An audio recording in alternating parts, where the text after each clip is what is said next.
So going back to the divorce, I had lived in such fear. Since this is Fear Unzipped, we're going to peel it back. We're going to be very brutally naked and honest here. I was gripped with fear. Literally, I mean, I lived in it. I bathed in it, all of it. Because, all of a sudden I became a single mama, right? In my 40s, in my mid 40s. And then you have to start all over in every arena. And that's really, for some people, it's very scary. And it was at that time for me.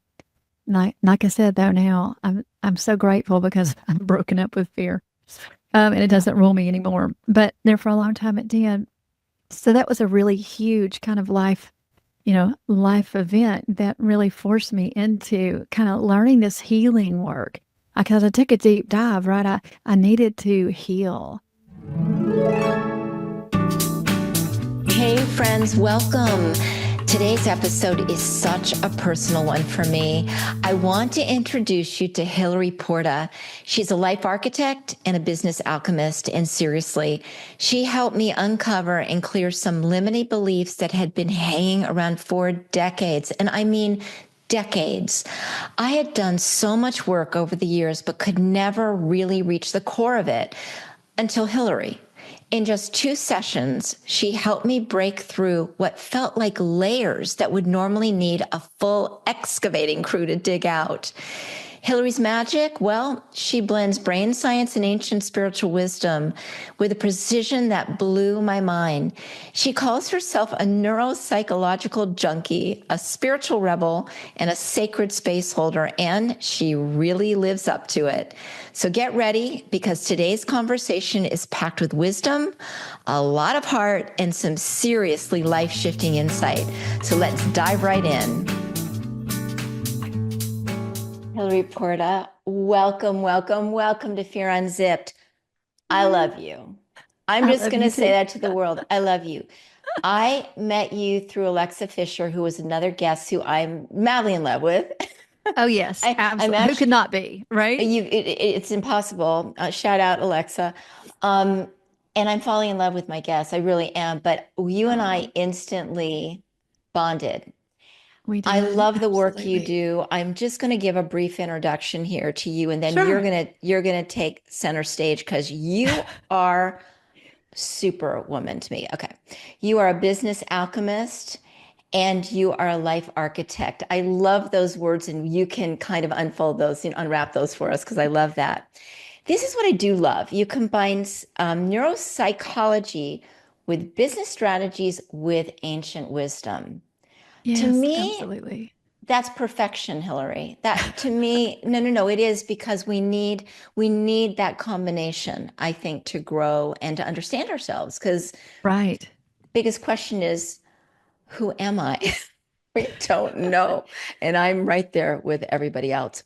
But you've worked with Fortune 500 companies. You worked with professional athletes, with professionals in Hollywood. The whole gambit. But I think you also would work on one-on-one with anybody who really wants to grow.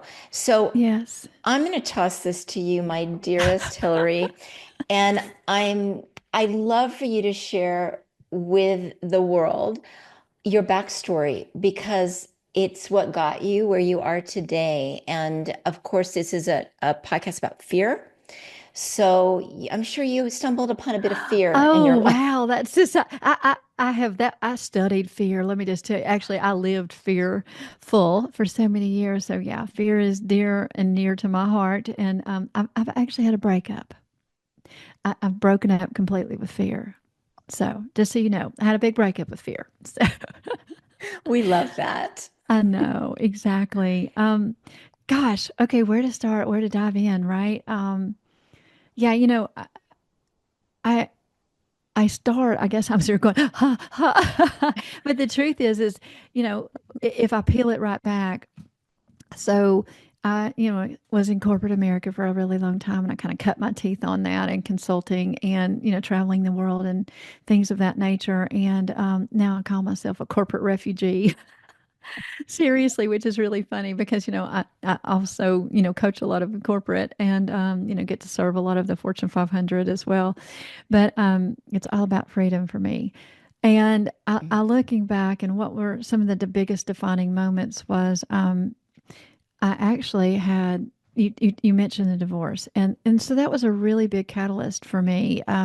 It was a very messy and very high conflict Mm, divorce, of which now, believe it or not, I am sitting in such deep gratitude for so many reasons because it allowed, right? It allowed me to kind of pull back the covers and really discover who I was for the very first mhm, time outside of expectation. You see, so often in life that we fall into obligation, we fall into relationships, we fall into love, we fall into marriage, we fall into parenthood, and then we go, oh my gosh, in our 40s and go, what the hell? Is this it?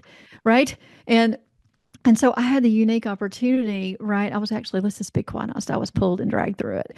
Um, you know, and so I call it now a unique opportunity because it really was to learn myself and learn who I was outside of a wife and a mama and, sitting on several boards for nonprofits. And I became a coach before kind of everybody was a coach. And now that's why I don't call myself one because there's just, you can go to a Starbucks and hell, you can throw a quarter up and you're going to hit about 10 people that are coaches. And so, I like to think of myself as a little bit different. I'm more about kind of a conscious business guide, right? And more about creating admirable humans, right? And transforming their mind and their bodies and their spirit to create the organizational excellence for generational impact. So I'm really big into that, kind of the EQ and the mastery. So going back to the divorce, I had lived in such fear. Since this mm, is Fear Unzipped, we're going to peel it back. We're going to be very brutally naked and honest here. I was gripped with fear. Literally, I mean, I lived in it. I bathed in it, all of it. Because, all of a sudden I became a single mama, right? In my 40s, in my mid 40s. And then you have to start all over, start all over in every arena. And that's really, for some people, it's very scary. And it was at that time for me. Like I said, though, now I'm so grateful because I've broken up with fear, and it yeah. doesn't rule me anymore. But there for a long time it did. So that was a really huge kind of life event that really forced me into kind of learning this healing work because I took a deep dive, right? I needed to heal. And I knew that if I didn't heal, I wouldn't be able to help my children navigate this. But not only that, I really would be able to show up about this big in the world rather than being, stepping out bold and stepping out, with authenticity and really being able to serve at an elevated level. So for me, I had to go do it. I went down the rabbit hole. And so, yeah, I spent probably a few years of really deconstructing and recalibrating and unlearning. Mm. That's one of the biggest things is I had to there were so many things of the false matrix, as we call it, and that you have to unlearn so that you can really get dialed in and tuned in and tapped into who you really are, right, and what you came here to do. So yeah, it was just amazing my journey with that stuff. So yeah, I'm curious about the unlearning. oh, What, because it's big, and I'm it wondering, what is. did you have to unlearn? Oh goodness. Okay, there's so many things I had to unlearn. Mm, I had to unlearn shame. I mm, had to unlearn guilt. I had to unlearn fear. I had to unlearn scarcity. I mean, just for this, just to salt and pepper it, right? Oh my gosh. Yeah, I mean, apparently I was death gripping life. Let's just be quite honest. I was just holding on for dear life and, trying to find my way in this big galaxy and all that. And so, yeah, I had to unlearn all the conditioning, from family and from society and all of that and really dig deep into learning kind of the true laws, as I call them, And so, yeah, it was really interesting. So when the divorce was, when you found out, yes, you're going to be getting divorced, did your body just go into a panic at that point? Oh, yes, it did. I mean, absolutely. And I I call it getting up off the floor because Mhm. I call it my fetal position moment, right? And I mean, because, that was one of them. And yeah, I mean, what it did to my body is it created dis-ease. So I had cancer twice and then I had a mild heart attack, which doesn't surprise me now, of course, now, learning all that I've learned over the, last, gosh, almost decade now. And yeah, so my body was trying to speak to me to bring it and unearth it so that it could be healed. So yeah, it does. It takes a toll on your body. Your body keeps score. That's for It, sure.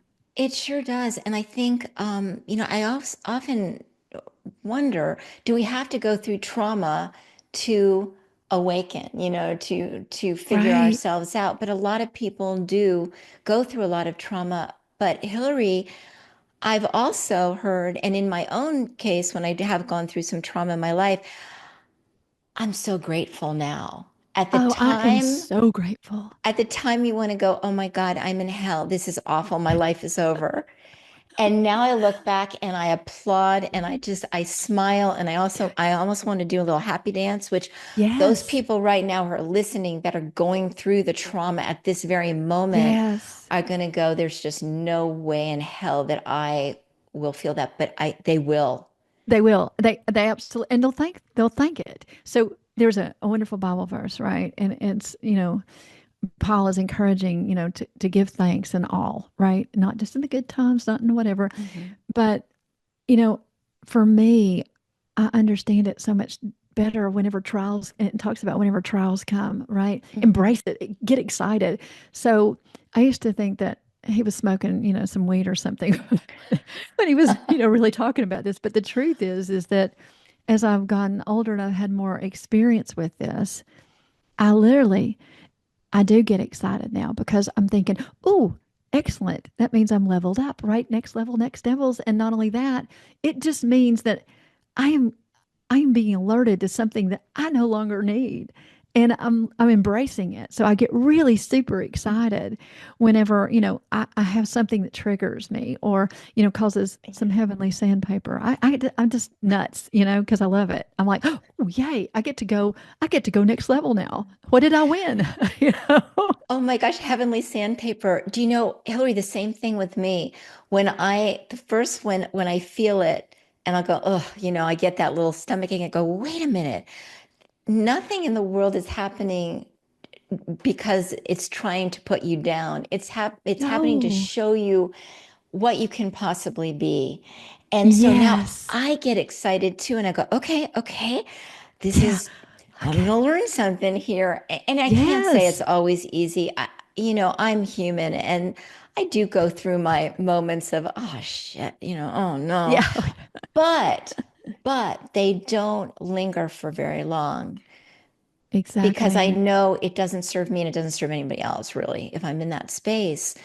So, what were some of the first things that you discovered that kind of transformed you, transmuted you away from fear and into, the person you are today? Because you are a Yeah. magical person. Okay, so I'm going to remind me to pay you later, okay?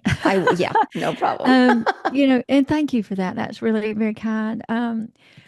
Oh, okay, so a friend of mine had invited me to an ashram, and I had never been to one. And you can imagine the Southern girl, right, who, you know, has grown up in the Bible Belt and all that stuff like that, who used to run a women's ministry, used to be on stages all the time, encouraging women and, through the word and all that stuff. And here I was going through this radical awakening and ascension process. And she said, let's go to the ashram. And I'm like, oh, okay. And it was absolutely such a game changer for me. And so I think that was kind of the beginning, really, for that stuff. And it just kind of reawakened and helped me start to remember, right? And I think that that was such a beautiful, beautiful time because it cracks you wide open. And, you get to learn what being still looks like. Mm, 'Cause it's not something that, yeah. we teach, nor we practice most, even though, I mean, I meditate twice a day, right? That's just become part of who I am. But that was not before. I didn't know anything about meditation or breath work or any yoga and that kind of stuff. And now, of course, that's just like second nature to me. But it was a really beautiful kind of Mm. entryway or launch pad, rather, for me discovering. And some of the people that I met there really helped further my journey. And so then it became, which modality do I want to learn now? And so it went, from NLP, Psych K, the lightning process, the emotion code. I mean, So you learned then them all. shamanism. Yeah. Then I was like, okay. So I spent a couple, like, I guess, a handful of number of years traveling all around the world, learning all the different modalities and really looking, this is what's so interesting, looking outward, right? Even though I was supposed to be Mm. looking inward. And then I realized after learning all the different modalities, getting to the master level of all these different things, um, like I said, spending multiple years, multiple six figures trying to figure all this stuff out, that everything that we need, it's Mhm. all in us. It's in. And so I really just became a student of that. And, also my near death experience, really had a lot to do with it too. And, the veil was just ripped right open and I got to see so many things and, kind of came back with, just so much information, right? Just all these revelations that were just so sacred and all these transmissions that were just downloaded. It took me a while to integrate, but so now it's so funny knowing all the different modalities and what I try to do is blend all that, right, with kind of science and like you said, the ancient wisdom and kind of the psychology based as well and the neuroscience. But now all I do is I just lean in and get connected and it's just all intuitive. So it's just a beautiful process. Like it just turns you on. I mean, you know what I'm saying? Like you really are plugged in and tuned in and tapped in. So It's I totally get it because when I do these interviews, I don't have anything prepared. I just go wherever we go and I'm sort of right. guided. I'm guided through it. Can you talk a little bit about your near death experience and what that was like for you and how that opened you up? No one needs to be afraid. We're taught such fear. We're like I said, there's so many things that you have to unlearn. Um, and so, but I understand so much more now that I died. Like, so how deep do you want to go? Do you want to go like what happened here on the physical realm or what Yeah, happened on the or both? Or what do you want to I'd hear? like to know kind of the full story. But the other thing I want to say about dying is that Yeah. also we have this gift of being able to be on this planet and to be here. And some people I know struggle with taking their lives. And I really understand. I've had Yes. friends that have done that. And Me too. so to live is so important. But I think what you're Yes. talking about is the dying that allows you to live. Absolutely. Yeah. Yes. And I am. So my mother actually committed suicide, and Mhm. so identified the body. I had to go through all that healing work, and then I became what's called a Stephen leader, Stephen minister. That is really just kind of a lay counselor for those that need some hope and some help. Around feeling hopeless and desperate and things of that nature. So I kind of got into that because of my mom's suicide, and then I've had a couple of people, friends, very dear friends even last year that had committed suicide and I found their body. So, you know, I have a different take on it now. You know what I mean? I really do, especially after after I did it, after I Yeah. had the Lazarus moment, as I call it. So yeah, but I understand what you're saying, and I just want to give people hope. You know, um, I don't want you to be scared of death if when it's a natural death and things of that nature. And if you are suicidal, I just want to say, please reach out, get help because there's a lot of living. There's a lot of living, and a lot of unlearning you can do, and you can really, really have heaven here on earth or hell. It's your choice. It's your choice. Isn't that It's your true? choice. I have a friend that says this is hell. She thinks this is hell. And I Yeah, just say, well, it's your choice, really. it is. But what about, Yes. so when you did, was it near death when you had the heart attack? Is that No, no. Oh, that was just nothing. Um, yeah. okay? So somebody, well, okay. So someone said, well, you had a heart attack. I said, honey, in the South, we just call it a little mild event, right? So yeah. And it was not a full blown, horrible, like, what is it, Yeah. Widowmaker or anything like that. It was just a little mild event. My body was trying to get my attention to clear my broken heart. Um, Oh. yeah. So it was, like I said, your body's trying to just give you Mhm. love and help you. Um, okay. So, oh my goodness. All right. So I had been doing a lot of traveling and a lot of retreats and a lot of just a lot. And you know how that goes. And sometimes your earth suit, your meat suit, as I call it, kind of gets a little fatigued. And, as mamas, we just kind of press on. We do things, we're just used to it no matter what. It's kind of how I was raised, right? And so Mhm. anyway, I had, gosh, I did a retreat in Cabo, a retreat in let's see, Sedona, and then I did, retreat in like Monterey. I mean, in Big Sur. I was doing several, like within like 3 months period, and flying back and forth to LA with some clients, and all around. And so, I was just on a crazy kind of schedule for a little bit. And I was in LA, and I was at this leadership summit, and I started feeling ill. I was like, oh, this is weird. I just don't really get sick anymore, right? This is just bizarre. And so on the plane ride, I just started feeling worse and worse and worse. And people were coughing and, all this kind of stuff. And I thought, Mm. oh, this is not so good. So anyway, fast forward, I got home, spent 2 days in bed, which, if you know me, that's just not me. That's just, Can't imagine. yeah, yeah. And so anyway, it was like 2 o'clock in the morning. And literally, when I say God, to however, whatever most people want to identify as, I call him Gus a lot because it's God, universe, and spirit. That way it just says it all, Yes. right? It just Gus for everybody. Like, so for me, but, God woke me up, and it was as audible as talking to you and I together. And he said, it's time. It's time for you to go to the urgent care. And I thought, "Ah, I'm just tired. I want to go to bed." Right. And so, he had other plans. So I just whined for a second, and then I just tried to close my eyes and pretend that I didn't need to hear it. And then he literally jostled me again and said, "No, I'm not kidding. Go throw on your clothes right now and go now." And I thought, okay, I just probably got the flu. They're just going to go give me a shot. I'll be fine. My husband was traveling. He was in Daytona for the Rolex Challenge. And so he was gone. And I had my son, my youngest, was still in school at the time. And so I thought, I don't want to wake him up. It's 2 o'clock in the morning.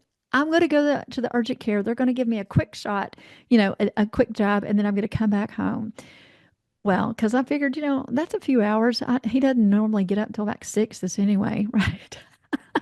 And is And this your so, husband now or your yes, husband? Okay. yeah, this is my Irishman, right? Okay. Yes. And so anyway, it was really crazy, Sandy, because there's nobody out on the roads, number one, at like 2 something in the morning. It's just Yeah. crazy. Like, it's a ghost town. So anyway, I make it to urgent care, get in literally the parking lot, start walking towards the front of the thing, and then know that I'm going to collapse. And I just did this, kind of like you're at the airport, like, oh, hey, and chunk, and I was out.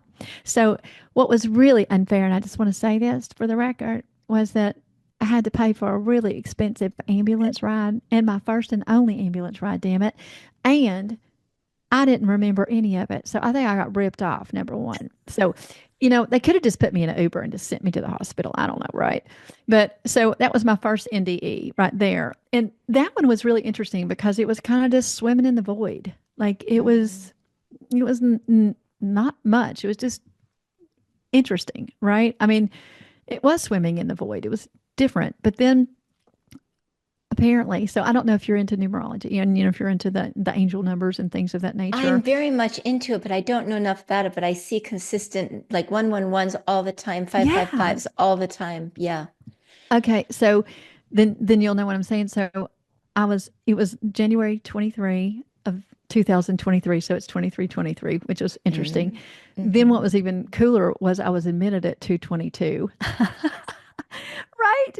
And so, Yeah. yeah. And then, okay. So I came out of, the first NDE, and I was in the ICU, and it was at 5:55, which was really, new beginnings, really cool. And all of a sudden I remember coming back in, like because I skydive. And so, when you're coming down, there's a kind of a hard landing. You kind of feel like, whew, Yeah. and so it kind of felt like a hard landing. I came back and I immediately woke up and I said to the nurse, I said, hey, here's the code to my phone. And, I want you to get in. I want you to look at, this. I want you to call Daniel and I want you to tell him to go immediately to my house to get my kid ready for school, and I'll be home and make sure and call Ian at the track. And then I went, Chick, and I was gone. So you talk about the love of a mother right there, coming back from the dead just to make sure he's awake for school. Did you remember that, or did somebody tell you that you did that? No, I remembered it. Yeah, that I Wow. remember. Yeah, I was like, yeah. I mean, I felt that sense of urgency because, like I said, I normally wake him up at 6 o'clock, and so, at 5:55, which of course, like I said, new Oh beginnings, yeah, I'm angels, getting all that stuff. chills. Yeah, I I'm know, just, right? are It's you just, getting it's it too? so Oh my crazy. God. Oh, it was so cool. And so then after I plugged again, um, this Plunked. was really the thing that I remember. I mean, this one was really vivid, right? The other one, like I said, was kind of swimming through the void. Like you're like, what's going on here, floating around. This one was really interesting because immediately I just felt myself come out of my body and float up like to the corner of the room. And my granddaddy was there. Who my granddaddy was my favorite person, literally like in elementary school, right? Um, we got to invite a special person of the day to come and eat, eat lunch with us, and I loved him so much. And so he was my special person, which turns out he's actually one of my guides, which is, Yeah. I get to talk to him all the time and I probably bug him way more than he needs. But anyway, He loves so it. yeah, he had been deceased probably at this time about 15, 17 years now. Mhm. So, you know what I mean? I got to see him. I floated up the corner and he was in there and we're like, hey.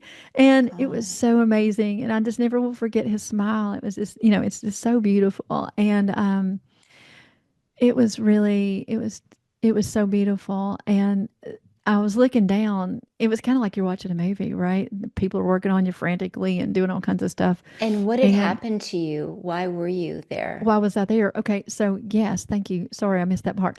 So it turns out that I really did have the flu. I had a flu type A, but I had somehow contracted fungal pneumonia and had been pushing through that, probably since Sedona. And so, for a couple of months I had it, didn't realize it because, I'm just strong as a horse. Um, but it had actually become sepsis. So I Mm. had sepsis and I had the flu type A, fungal pneumonia. And then I got, because I had so much infection in my body, I had something called a DKA, which was my blood sugar got elevated to 830 some, which is just off the charts and usually die at 600. So, yay! It was amazing. I mean, literally, I kid you not, it was really amazing. It was just like the perfect storm to show all of these crazy things that were happening. And I mean, I had to learn how to kind of talk again. They brought speech therapists in and things of that nature. And, I was so weak with my meat suit was after, kind of got out of ICU. It took me a while to start walking again and, doing all this. And now I look back on it, I'm like, wow, I can't even believe it because, it's, it just feels so surreal. But yeah, so that's what all was going on medically. Yeah, it was something, And but then what were you yeah. hearing from the other side? What were the lessons you were learning, the wisdom that came Oh, in? yeah, it was so cool. So before I plopped again further, kind of further on, and my granddad and I were talking and chatting, and I looked around and I saw all these people, with the hospital gowns and kind of their honey showing. And I was like, man, this is a really hopping place, granddad. And he just shook his head and he laughed. He goes, baby girl, these are the people that have been transitioning. And I was like, oh. So yeah, so I could see them, right? And it was really interesting. I mean, they just looked like they were just, people walking around. So it was really, really interesting. And so that was super cool to kind of see. Uh, then all of a sudden, like it just shifted, and I was going through this tunnel, and it was just amazing. And I'll be honest with you, I've never done like LSD, you know what I mean? Or anything like, people, when I describe it, they're like, that's like you tripped. And I'm like, I've never done that. You know what I mean? I never got to trip. I don't know. Um, but it was like in Technicolor, at the same Mhm. time. There's first, I was just really big white light. It just man, it just sucked you in. And, you know, it was like a vortex kind of thing. It was really super cool. And, with the invention of AI and how they can make the colors so enhanced and so enriched, it was almost like an AI, but even more so. All the colors were just so intense. It was beautiful. And I felt as though, as I was kind of going through this tunnel, that my body and everything was healing. Does that make sense? It was just like, it Yeah, was just sure. this beautiful, just healing cocoon. I don't know. And one of the things that was so beautiful is, as you come out of the, kind of the spinning, as I call it, Mm-hmm. and going in, there's this beautiful light. And there's one of the things that was so distinct was that you don't have to talk using words. It's not audible. It's all, telekinesis. And I felt the presence of God and beings and, you know, higher beings that you can't even describe, right? It's like a siren. You hear the seamen talk about the siren, and Yeah. all of that. And so that was what I was hearing, and it was just beautiful. And I kind of went through a little mini life audit. I don't think it was, really big, or I don't know how long, that kind of stuff, but and what others have experienced, but it was not like what people think of. They don't think of all the things that they should have done, could have done, would have Mm-hmm. done. It was just beautiful highlights and things that, we didn't see with our eyes that, we got to Yeah. see. And it was just really beautiful. I mean, it was. And then all of a sudden there was a question, like, God, it felt so good. It just feels like you're bathing in this radical love. I mean, there's no shame, there's no guilt, there's no fear, there's, no pretentious. There's nothing other than just this love that is just, Mm-hmm. I mean, it is unbelievable. And I keep using the word delicious to describe it because that's the only way I know how to describe it. It's unlike anything that we've ever experienced. There's in the Bible they talk about, it's that peace that surpasses our understanding, Yeah. right? And that's what I felt. It was true peace and true love. And it was like, hey, do you want to stay essentially? And, or do you want to go back? And I thought, oh, this feels good. Like, why would anybody want to go back? Like, what? Are you crazy? And that was my first initial kind of thought. Mm-hmm. I mean, it's like a kid getting a taste of ice cream and they're like, give it back. And you're like, "Ah, what? Forget it. I'm going to fight you to the death for this one. But really, that was what was, and I just kind of sat there for a second and they were like, you have an opportunity. You can stay or you can go back, and I remember thinking, kind of again, telekinetically having this kind of strange conversation. Am I really supposed to go back? Am I needed? Like, do I got to go back? And they were like, yes, you have a lot to give. You have a lot to Mm-hmm. share. You have a lot to teach people about freedom and what the truth is, and kind of like become come become like a keeper of the truth, essentially, and things like that, and really help people unlearn so that they can have that true freedom. And I thought, sign me up. Okay. So after I said that, okay, like I really didn't know if I was going to get to lounge around by the pool, if you know what I mean, up there for a little while and enjoy it a little bit more. Dang it. As soon as I said that, swoom, came Yeah. back and came back with like a, like you could feel it coming into your body. It was, it was kind of like really interesting. So yeah. So that was, and again, it took me a little while to really integrate all that I'd learned because there was things that were downloaded to me while I was there, like activation codes and things of that nature. And only after I, began the kind of the earth suit healing process, right? Then I started getting all these transmissions and Mm-hmm. really all of this, knowledge that again, it's almost like somebody went, Yeah. and just infused me, kept on. And it was like, wow, you're supposed to be a wayshower. You're supposed to do this. You're supposed to help people. And I'm like, okay, okay. And like, I kept hearing, all of these noises and all this stuff. And just all of these from, ascended masters and guides and my beloved ancestors and all of that. Right. And it was just it was so beautiful, the things that I've learned and all the things I got to unlearn, which is fear. So yeah, Yeah. it's just been, it's a So, continuation. what an incredible story. So I've heard similar stories, from people who've had Right. NDEs um, but I'm curious, were you involved in metaphysical things before this happened? Or did you think that's something that you gravitated to, or did you think it was weird? No. Okay. So confession time, right? When I was in corporate and I was doing all the right things, being on the boards and doing Yeah. all the stuff and being all corporate and being at the country club and being, you know, um, Playing if golf. somebody would, yes, thank you. If somebody would, being a Jones, you know what I mean? Yeah, Right? gotcha. The Joneses. Um, don't just get a bad rap, but still, that's the only way I know how to describe it. And I would have, if somebody would have had a conversation like the one that we're having now, or even some of the conversations I have with some of my clients, I'd have probably said, "Oh man, I'm so sorry. I got to go. I'm really late for something." Whatever it is, but I'm getting the hell out of there. This person's like loopy. But I had really been, involved in that healing process beforehand. And like I said, I spent many years and traveled the world really learning all that, the deeper healing and deeper exploration. So when this happened, I was so open to it and, love it just even more so now, right? So yeah.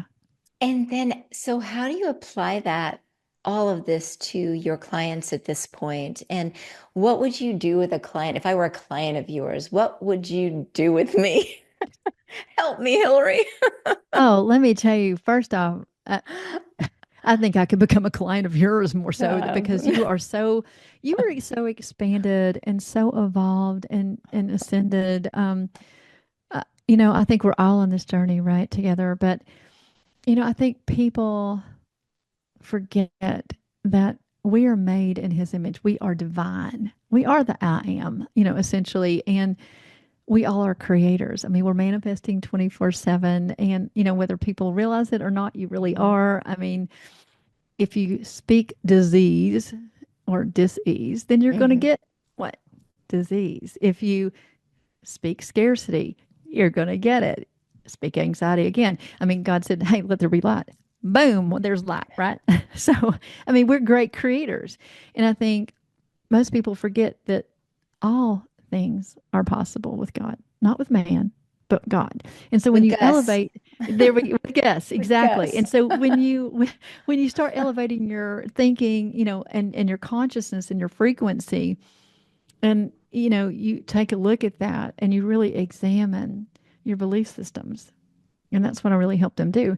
You know, I could give you so many different examples. Oh, do share a couple Okay. examples if you will. Sure. I mean, I guess the truth is I try to help them play the game of life, right? This kind of video simulation that we're in. I always call it, I'll be level 58 next month. So, Oh, right. yeah. I'm just celebrating it. I made it to level 58. It's So we wonderful. only died a couple times, right? Not to mention, I mean, literally, right? But at the same time, a thousand other deaths by, growth. But, you know, I'll give you one example that's popping in my brain. Okay. So a surgeon called me out of Chicago and he said, hey, his very first words, it was hysterical. He said, hey, I hear you do some really weird shit. I kid you not. Like that was his first words. And I said, okay, who you been talking to? Right. Because this is, it's interesting because I really don't advertise. Mhm. And he explained who had been talking with this other physician I'd worked with. And he said, I'm just going to shoot it to you straight. You're kind of my last hope because I've developed glaucoma. And at this point, he said, I'm a surgeon. I'm young. I still have medical school debt. And he said, so I've kind of done something that probably a lot of people will not agree to, but I've actually scheduled surgery under a false name in LA so that I can keep my surgeon status and, that nature, which was a little sketchy. Not to be disrespectful, but it really is. It makes you wonder too how many surgeons, have situations that they don't Yeah. allude to. I mean, I don't know about you, but if somebody's going to cut on me, I would like them to see properly. Yeah. I really do. I don't want them to be, like half seeing. But anyway, so I asked him a few questions, and because I do a lot of the metaphysical anatomy, and kind of medical mediumship stuff, and I said, hey, okay, which eye? And he told me, he said, it's on my right eye, and I said, oh, you okay? This is easy. He just looked at me like I was, weird, and like so many people do, but that's okay. But he said, why? I said, well, you got issues with your daddy that you're failing to address and failing to see. So your body is trying to show you. And since you won't address it and you won't deal with it, it's gonna continue to literally blind you. And I said, it's asking you for help. It's asking you to get rid of this. He goes, immediately, you feel naked and, a little scared at that point. And so we actually did, a session or two. And then it was beautiful because we got to the very root of it. And so then we can alchemize it, right? And transmute it. And we did. And so then he can, see a little bit clearer. And he was like, whoa, it's immediate. And so then about 7 days later, I get an SOS and, a call, and he's sitting in the parking lot in LA, and he's bawling his head off. And I'm like, oh, what's wrong? Are you okay? I mean, because he goes, I owe you an apology. And I thought, oh God, what did you do? Right. And he said, and I said, why are you in LA? Number one, I mean, what is going on? And he said, I trusted, but I didn't trust. I was nervous. And so I went ahead and came out, for just in case that this, I needed to do the surgery. And since it was already scheduled, and I said, well, what's wrong? Because he could hardly even talk. I mean, he was like, how like, you have that, you know, and he just said, I'm sorry. I owe you an apology because I didn't fully trust it. And he said, I said, well, okay, get to the meat of this thing. You're killing me, And he said, well, the truth is that I went in for the, kind of pre-op and, the exam and everything else, and they could find no glaucoma. Wow. So, I laughed so hard because I was like, okay, well, you're good. Right. And so, it was just, that's proof that you, not me, I'm not a guru. And oh, that just kills me when people call themselves healers and gurus. You Uh-oh. heal yourself. I just get to walk alongside you and kind of help you get dialed in. And that's it. But yeah, so I mean, that's just one example of the fun things I Wow. get to do. But you know, when I work with, kind of my private clients, my one-on one a little bit for a long engagement, we look at everything. I mean, I'm working with so many that they're so different. Like I said, I work doing mindset work for a lot of the, race teams and all, some of the professional ball teams. And um, yet at the same time, I'm helping a Fortune Wow. 500 company, with optimization and for sustainability and, messaging and branding and, all that and culture and, emotional mastery for CEOs. I mean, so I get to do a lot of different really cool things. But, a lot of my private clients that they'll come to me when they're ready to up level. It's really interesting how somehow they just find me or somebody that they'll talk to, and it's just so interesting. Um, and what happens is I get to really pull back, get them real, get them raw. Let's find out what's going on, right? Kind of take a look, then deconstruct it, recalibrate, help them activate their human potential, and also from a professional and a personal level. So, because their business will Hmm. mirror, of course, their personal. So for me, that's why I'm a life architect and kind of a, business alchemist, right? Because I can help anybody get their business off the ground and all the things that entails and help them go next level. But essentially, if as long as your mindset is at a certain level, that's as far as you're going to go. So with me, what I do is I help them pull it back, right? And help them from a consciousness standpoint, how to show up, not only in their business and really create, like I said, I guess I try to create admirable humans, really, Oh, and try to help them for the next level. It's not for the faint-hearted.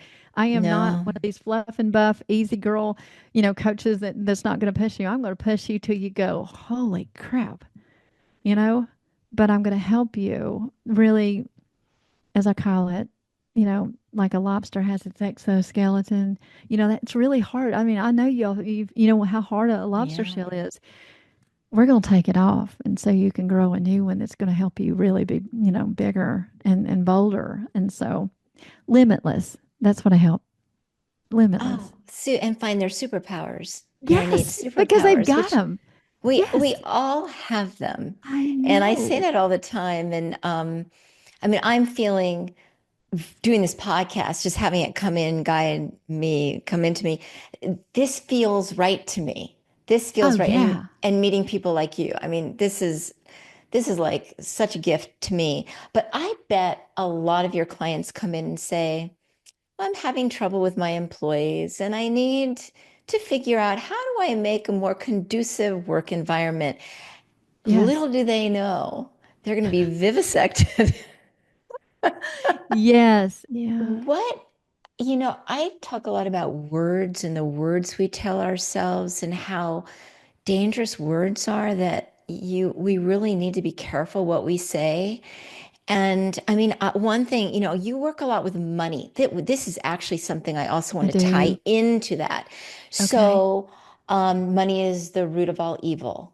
We've heard all these, a penny saved is a penny earned. It's like hard, hard, Oh, hard. gosh. Everything's And hard. everything's Or for hard. other people. Money, if you have money, you're not a good person. And Yes. I really want to dive in here for a few minutes Okay. about money because a lot of us have issues with money and Yes. saying things like, "Oh, I can't afford that." No, I can't afford Oh, that, I which I used to have be that way. I know. Same totally thing. been guilty of. Oh, yeah. And I'm shifting that. But can you address money, the energy of Yes. money? Okay. Thank you for asking that question because that's just one of my favorite things because it's really funny. I just put a post out on LinkedIn about, some of my clients initially that, people that want to work with me, they're like, oh, I can't afford to work with you. And I said, oh my God, you actually need to work with me then, literally, because I have definitely a workshop that I do and, about the energetics and psychology of money. And so I'm super glad that you brought this up because it is something that really, it's a stronghold. And most people death grip money and have so much scarcity. And the reason why I know is because I was that person. Yeah. Like I said, I was bathing in scarcity and fear and guilt and shame and everything else that you could name. Um, and so, you know, most people don't get what money really is, right? It's the value that we assign to it. But we're taught from such a young age. I can remember very distinctly, and this I think you'll get very distinctly. My mom picking me up from the country club after I've been swimming all day and just enjoying with my friends. And I wanted to okay, and she's driving a big fat Mercedes, right? And get in the car, do my thing. And on the way home, I asked to stop at the store. And she said, oh, honey, we can't do that. That's too expensive. We're not made of Mhm. money. There you go. You're not made of money. Exactly. Boom. That imprinted, and that didn't come out Mhm. until just a few years ago. Literally. I mean, because I kept saying there for a longest time, even though, my former husband and myself, we made a really good living. We were both consultants and, things of that nature. And we had plenty. But I never felt like we had plenty. I was always scared of it, scared it was Yeah. going to run out. When was it going to, what are we going to, all that kind of stuff that's just unfounded, but it was imprinted. Okay. So that was Mhm. kind of my first tattoos, really of, okay, money doesn't grow on trees. I don't know why you think we can stop at the store. We're not made of money. And I'm thinking, we have this big house. It just nothing made sense. You know what I mean? Like you're Right. driving a Mercedes, you have a fur coat. We can't stop at the store for some candy. What's up with that? You know what I mean? But it's just all that cognitive dissonance. But it gets in there, and so then I remember I was in this habit, right? My reptilian brain of whenever somebody would say something, I'd say, "Oh God, that's too expensive. I can't do that." Yet I'd have Yeah. 6 figures in my checking account. You know what I mean? Like what? We can't do that. No. And it was just a learned behavior. Okay. So many of us have these learned behaviors. But what happens is when you start to really understand it, right? And you can go there and you can, like I said so many times before, but you can deconstruct where it came from and the origin. And then what you can do quickly is you can rewire over that, right? And what I'm talking about is you can plop a new belief system in. And that's what I get to do. Like I said, we did that with my client, with the glaucoma. We plopped a new belief system in. And so you have to really understand what you believe, first off, about money. You have to tell yourself your money stories, figure them out, right? And when you do, then you can alchemize them and transmute them. And then what that looks like, you go from everything is so expensive, oh, we can't afford that, to I understand what money is. Money is currency. Let's break that word apart, right? What does a sea do? It's always coming in and coming out, coming in and coming out. And it's always in circulation, right? So if you hoard money, guess what? What happens when people hoard money? It sometimes stops coming in, Right. right? And when people death grip it and they don't want to spend it because it's too expensive and then they won't have it, right? What happens to it? I've had so many clients come to me and say, "Hey, listen, I just want to have a one-off rewire session on money, man, because I just got to get rid of this stuff. You know, it's just I'm getting blocked right and left." So many times they'll come to me and they'll say, "I can never make over like $150,000. Right. As soon as I get to 150 and 160 and 170, something happens. My car breaks, my air conditioner breaks. You know, something happens, and then it ends up only being like 150 that I net." I'm like, "Yeah, okay." I said, "Let's think back. What did you ever say? If I could only make $150,000." Exactly. It's our limiting beliefs. Well, you're Yeah. limiting yourself. You're And limiting so, it. and yeah, and it's so funny to me because people say, "Well, I do all these affirmations and I do all these mantras and I sit there and I say, I'm rich, I'm rich, I'm rich, I'm rich." Right? I said, "Okay, hold on a minute." And they're like, "I listened to all these manifestation coaches and this is what they said to do." And I said, "Oh, okay, look, here's the deal. They know what they know and they're teaching what they know, but there's a next level to this. Okay. And first off, you are so brilliant. Every one of us are so brilliant and so astute. We do not need 4,000 reminders. You know, we're rich, we're rich, we're rich. We do not have to repeat that Yeah. 400 times a day. Write it down, what, 369, and do everything. You're going to hurt your hand, number one. And you think it's going to come to you. You think the universe is that stupid that, it needs a reminder? No, no. You have to sit in a different vibration, number one. And you have to understand what it really is and what your blocks are. And so when you clear them, and, like that guy, it was really, he's the one that I told you that came in about the 150 grand. And he followed up with me about 3 months later and he goes, "I don't know what you did to me." He said, "But hell, I have the Midas touch now." He goes, "You wouldn't believe." He goes, "I've already surpassed my 150 grand and it is only midway through the year." I'm like, "I know, right? Like, come on." And it's just so funny. People just don't realize that they're limiting, by the words you used. Okay. So you said something so very important just a few minutes ago. And you said how important words were. Bruce Lee said it, right?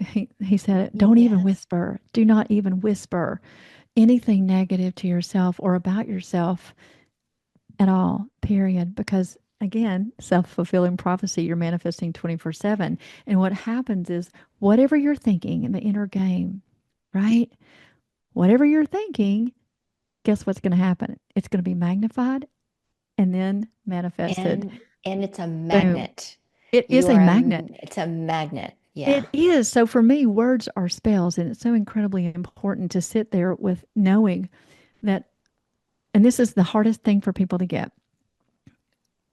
They imagine, I'm rich, I'm rich, I'm rich, I'm rich, I'm rich, right? But they never define it. Okay. So not only do they never define what rich means, because rich can mean $100 to some, rich can mean Rich could 10 million mean to others. having a Rich can mean meal your and family. Thank you. Being absolutely. able to sleep on a bed. I mean, so you need to get really, what is that to you, right? And when you get really that deep clarity and understand what that is, okay, then you have to understand that you have to be it now, even though the 3D might not show it yet, because all the cooperative components are getting placed in the right position if you can hold that vibration. Like Dr. Jeff Fanning, who is just a famous neuroscientist who I love him. And he's just, wow, huge, huge on my hero list. They've proven that if you can hold a vibration and a thought for 17 seconds, it becomes, it Yes, starts yes. literally in the quantum fields, things start to do that. And so, I mean, I studied all that quantum mechanics and all that stuff for a long time. And I know from my own personal stories, it's so true.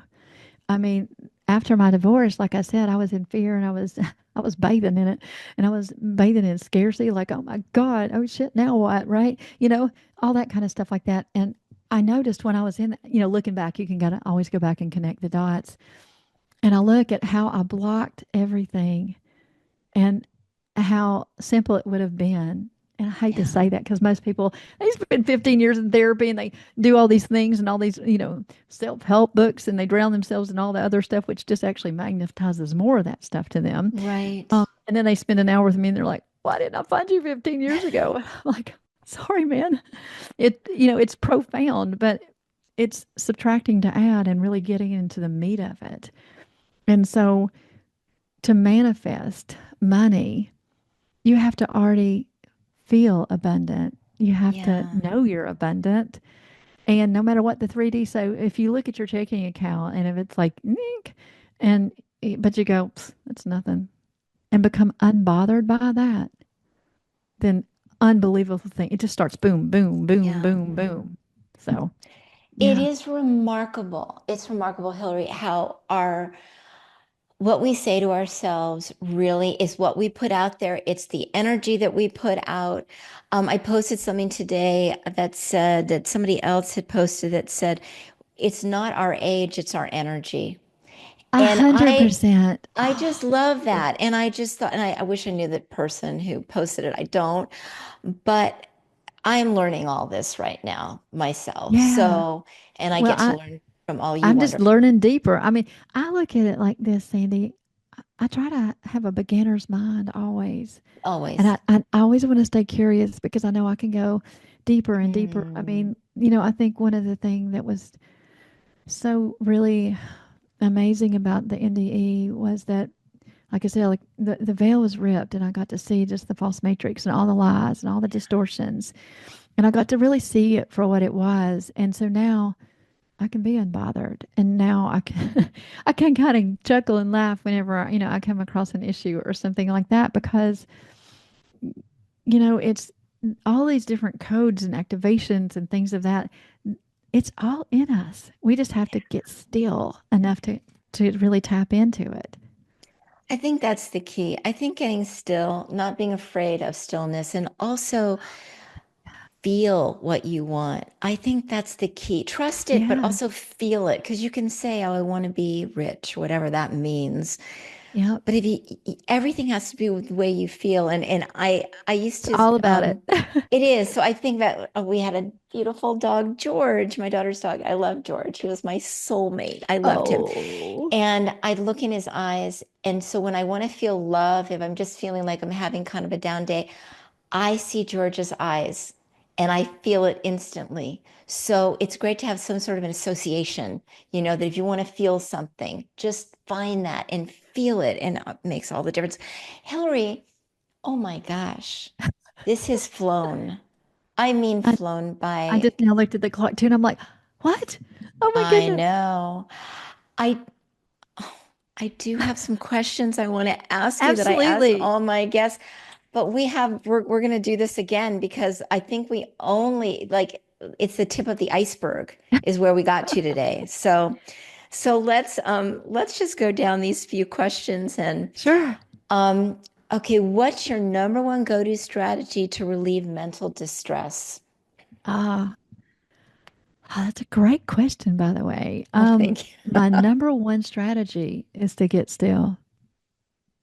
Like the minute I start getting twitchy, I immediately excuse myself. Even if I'm in a meeting, I'll say, "Excuse me for just one moment, please." And I'll go to the bathroom, I'll go somewhere, and I'll take a few deep breaths in, and I'll call in. I hate to, I'm just gonna be honest. I call in my posse. Right? I'm like, okay, what's this about? Let's. We got 3 minutes before we have to get out there before they think we're gonna have like be sick. So come on, and what do I need to release? And so then I just Mm. immediately whatever's brought to my attention, then I alchemize it immediately, and then I take a deep breath And I know it's done as above, so below. And I Mhm. immediately am fine. Oh, perfect. So perfect. Breathing is a Yeah. big one. It's What's huge. the, it's huge. It's It huge. Breath shifts work me, is, well, if you think about breath shifts you work, and I'll instantly. hurry because I know that we're, kind No, of starved for time, but breath work is so important. And I don't know if most people realize it's a give and take. As we breathe mhm. in, we're taking, but we're also giving life. But it's also, if you ever heard the breath work, Yahweh, Yah, wow, yeah, Mm. wow. I mean, there's a lot of, ancient technology, right? And That people just beautiful don't is even get the into it. essence of Yeah, life, of it course. is. What's the Yes. best advice you've received in life, personally or professionally?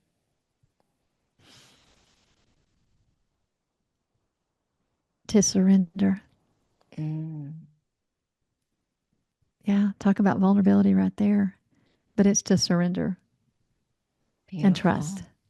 which most people don't or can't trust, but, due to a lot of the circumstances that, they had in childhood, Exactly. They which just can be have to, rewired over I very was going to easily, say, by they the just have way. to work with you and they can figure that Yeah. out. What does a successful life look like and feel like to you?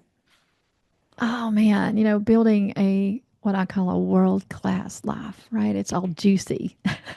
I think it's juicy. What does it look like? So I was on stage and I was asked a similar question, and the thing that immediately popped into my head was to be unhurried. Is Unhurried. unhurried. Yeah, Yes. it's to be unhurried Mm. and to not worry about the destination, but just be present with the journey and stay curious. I love that. Unhurried. That speaks Yeah. to me so much. Yeah.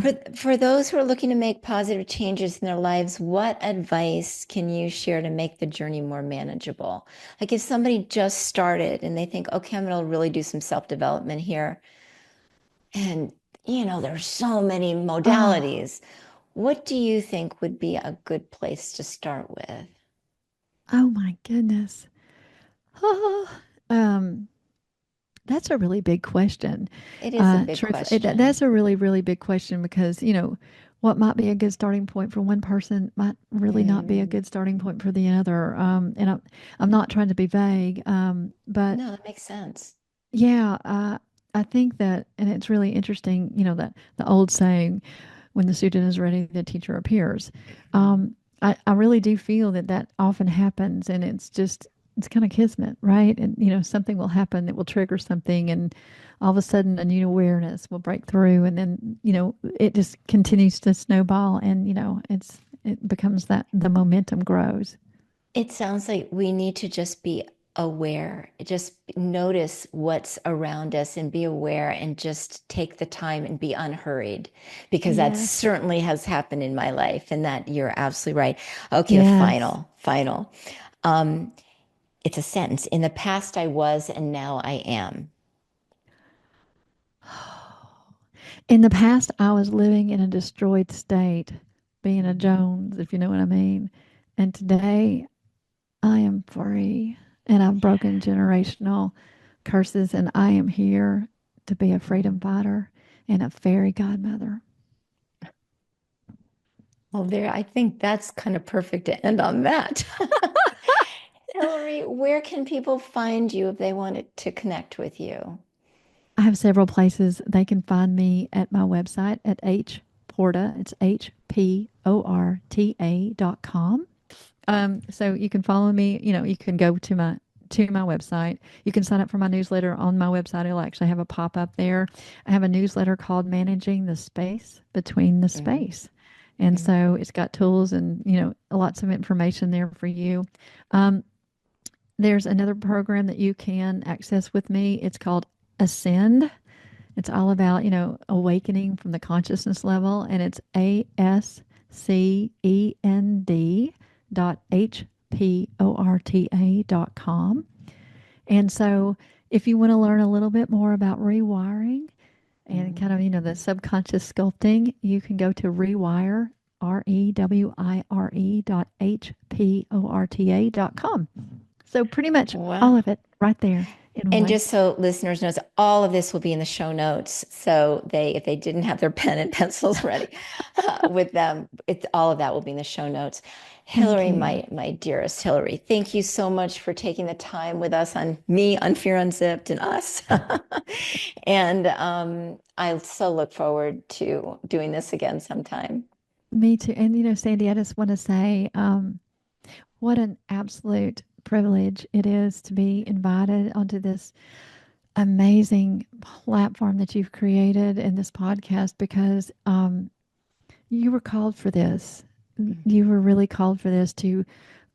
This is your contribution to the collective. And, with all of the knowledge that you have and all the beauty that you have, and you just being such the human that you are, it's just you are just one of my favorite humans, number one. I'm just so thankful and so humbled that you allowed me on here with you and to speak to your audience. But more than anything, I hope that you know, and I don't say this often, but that you're a really big universe denter, meaning you're just literally making a dent in the universe. And I am so thankful for you and how you show up, because this is really a labor of love.